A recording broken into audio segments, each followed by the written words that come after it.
Hi everyone.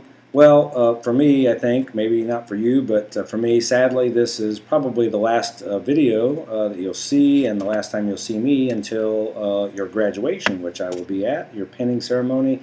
Doesn't that sound good? I know you're ready for that, and we're almost done with this course, so we just have a couple more things to do, and this purpose of this video is to discuss the control phase, the C in the DMAIC process: define, measure, analyze, improve, and control. So just want to spend a brief few minutes with you to describe this control process and what the purpose of this last step is. So let's just review briefly that what you've done. The majority of you are developing process improvements, project proposals that you hope will improve a process, an issue in your area. Some of you are actually implementing your projects, which is fabulous, and we really think it's wonderful if you were able to get that done during this summer. But we know that the majority of you, it's really not feasible to get it all done, so that's why we really have you just developing a project proposal, which we hope you'll be able to present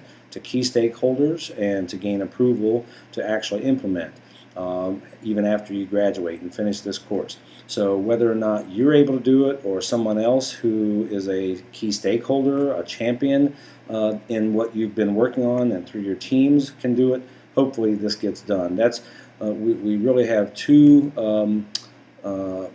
goals in this course. One is obviously to help you understand this process in order to complete your bachelor's degree, but also so that moving forward you have a much better understanding of how to implement evidence-based practice quality improvement projects. But also, we hope that you really are able to get something rolling in your area that will get done and that will improve patient care in the long run and improve patient outcomes. So just a brief overview or summary of where we've come from. So define, DMAIC, define the process, issue, the problem that you are dealing with. What's the problem? How severe is it? You hopefully are able to find measures. So that next step, measure, or what are the measures that tell you this really is a problem? It can't just be something that you think is a problem. We really want to have data to back that up and support the fact that there is a problem, and you want to know how bad is the problem, and that's what the measures are about. So how would we measure this? Where can you get the data? That was what you did in the measure step. So define, measure. Once you have data, then you analyze the data, and hopefully you have data that shows that there's a problem. You analyze it and you look for the root cause. What's the root cause analysis? There may be many causes of some of your issues or problems, but you hope to get at something that you can, hopefully one thing that you could do something about, that you could find evidence in the literature that would say, if we implement this intervention, we think we can improve, if nothing else, at least part of this process, part of this problem. So define, measure, analyze. You'll analyze again after the intervention. They don't have the A again after the I, but define, measure, analyze, improve. You have an intervention, an improvement intervention that is evidence-based, something you found in the literature, an evidence-based guideline, something that was found to be effective in systematic reviews, in some high-level evidence, and you are going to plan to implement that. In your proposal, you say exactly who is going to do this, how is it going to be done, who has to be educated, over what period of time will this be implemented, and those sorts of things. And then we get to this, the C phase, which is control. And the whole idea around control, control is not such an easy thing for many of us to be able to do. It's hard to control anything. However, the idea here in the discussing control over define, measure, analyze, improve, and then control is how do you standardize the process? If in fact you see good improvement in patient outcomes, good improvement in your measures after you've implemented the intervention, then how do we standardize it? How do you get this into policy and procedure? How do you make sure that this becomes the standard way of doing things, standard way of taking care of patients, standard operating procedure even is a term. But too often evidence-based practice, quality improvement projects are implemented, see some good results, and then people go back to doing things the way they did them before the project. Nothing happens differently. Why? Well, because change is not easy. Many people don't want to actually have to change, and even though they may be changing their behavior, meaning nurses or physicians or other healthcare professionals, maybe some ancillary personnel, people are changing something, and what they thought was, okay, well, this is just during this project, and well, then I can go back to the way I've always done things. It's almost, to give you an analogy, it's almost like many people who, in my opinion, who do fad diets. Now, there's plenty of diets that work well, but there are a lot of fad type diets that people try, and they lose a bunch of weight, and then they go off the diet, and what do? They go back to their habits that they had before they got on the fad diet, and they gain the weight back. So that's sort of the same idea here, is that we have this new intervention that we implement, and some people may even be excited about it, may think it works well, but human nature is sort of to go, let's go back to the way we used to do things. I don't want to have to change and do something different and that sort of thing. Or again, it might not even be intentional.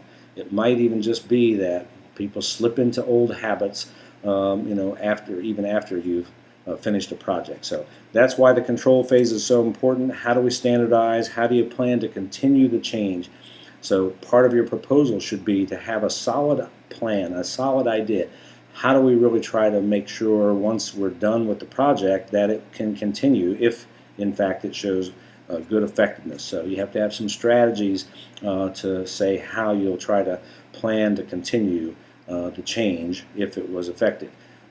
One of the best strategies, obviously, is to use your team. Keep the team involved. See what strategies the team members have. You don't have to have all the answers.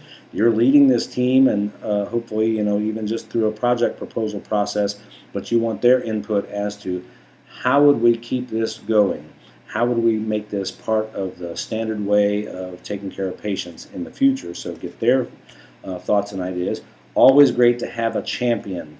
Even if it's not going to be you, perhaps you've presented this project proposal, but whether or not you stay in that unit or whether or not you're the actual champion, maybe somebody else, a nurse educator, a nurse manager often is really important, especially in the hospital acute care facilities, to sort of be the champion and sort of make sure that this becomes the way we do things on a daily basis. So having a nurse educator, a clinical nurse leader, a nurse manager, somebody, even a staff member, if it's not you that is going to be there, that can really try to be the champion, be the rah-rah person that sort of really keeps this change going. That's just vital. Somebody who has a vested interest in this, somebody who's really interested. And it could be a physician, a nurse practitioner, it could be other healthcare professionals aside from nurses, but somebody who really wants to see your intervention, if it was effective, continued. So it's really important to try to plan for that in this proposal. That's the sort of the whole point about this, is you don't leave that to be sort of haphazard. You really want to plan for that. How do you get this into policy and procedure so that it becomes a standard operating procedure? How do you create, hopefully, a performance measure? Something to think about these days. We have lots of performance measures, things that are called dashboards that nurse managers and educators and lots of other people are keeping track of certain indicators and performance measures. So maybe your project and your measures could be something that can be added to some of the important key indicators and key measures for that unit. So. And one thing to think about even in the control phase is how do you plan for, even in your proposal, to say that if this is effective on X unit in a CVICU or a med-surg floor, is it adaptable to other units? And if so, how do we plan to try to, if this was shown to be effective, to expand this to other units? So just all good things to think about in terms of this control phase. What do we do if the project is successful? If the project's not so successful, you have to see. Sometimes it's sort of going back to the drawing board, but you don't have to really describe that in the project proposal. So define, measure, analyze, improve, and control. That's the DMAIC process, and I hope that this has been a good learning experience for you to just think about those steps and then think about how you take a clinical issue, figure out what the real problem is, get some other people involved, Look at what the literature says. What are the best practices? What's the best evidence say how to improve this process? Make the improvement change, and then try to sustain it. That's basically what you've been doing this whole semester, and I hope it's been a good learning experience for you. So just give you some final thoughts. I just first of all want to congratulate all of you on your journey through this RN to BSN program. I really believe that what I've seen in this class, we have 52 outstanding nurses, outstanding individuals, and it's really fabulous to see you getting your BSN. I think I told you early on, but if you recall, I first got my associate degree in 1983, and I didn't get my bachelor's degree until many years later than that.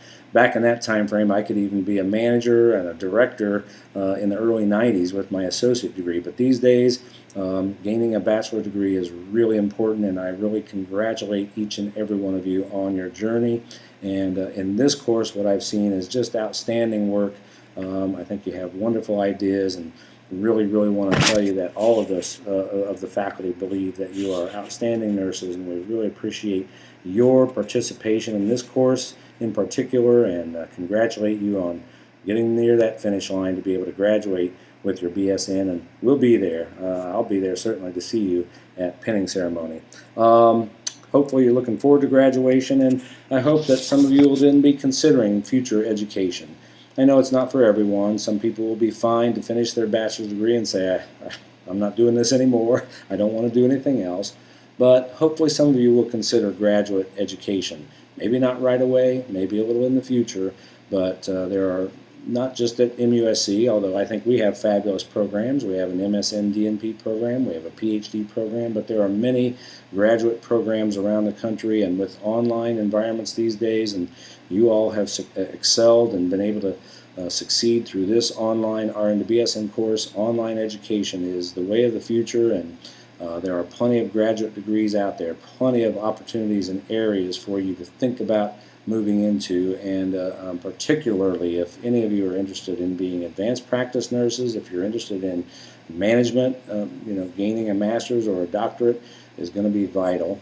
Very few of you, maybe some of you, might become more interested in research, and the PhD track is rigorous and difficult, but rewarding, believe me. So just a little bit about future education. And the last thing I'll say is that I hope that if some of you were able to complete your projects, if some of you, many of you who are just presenting this as a proposal, if you're able to eventually actually complete your projects, I hope you'll consider and think about how you present and publish your findings, because that's something that we're trying to stress so hard with all nurses, not just those of us in academia. One of the things that we're held accountable for is to publish research and evidence-based practice work that we do, but we want to really extend that to all nurses, especially bedside nurses, to get more involved in being able to present at conferences or publish results. So the faculty at MUSC and the College of Nursing, and particularly myself, we're always available to help try to consult with you if you're not sure how to go about trying to publish something, how to develop a good presentation for a conference.